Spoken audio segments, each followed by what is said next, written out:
Phone tapping వ్యవహారం కేవలం రాష్ట్రానికి సంబంధించింది కాదని, అందుకే ఈ కేసును సీబీఐకి అప్పగించాలని బీజేపీ నేత బూర నరసయ్య గౌడ్ డిమాండ్ చేశారు. అయితే ఈ కేసు నుంచి కేసీఆర్ను కాపాడేందుకు బీజేపీ ప్రయత్నిస్తోందని కాంగ్రెస్ కౌంటర్ ఇచ్చింది.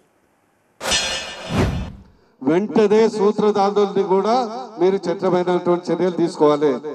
నెంబర్ 2, ఇది కేవలం రాష్ట్రానికి సంబంధించిందే కాదు, వివిధ రాష్ట్రాలకు సంబంధించిన అంశం కాబట్టి కేంద్రం ఉన్నటువంటి సిబిఐకి వెంటనే ఈ కేసుని రిఫర్ చేయాలి. నెంబర్ 3, గతంలో బిఎల్ సంతోష్ మీద అక్రమైన కేసు పెట్టారు, దాని పూర్వ పర్యవేక్షించి అక్రమ కేసులు ఈ ఫామ్ హౌస్ కేసుకు సూత్రధారుల మీద కేసు కూడా నమోదు చేయాలి.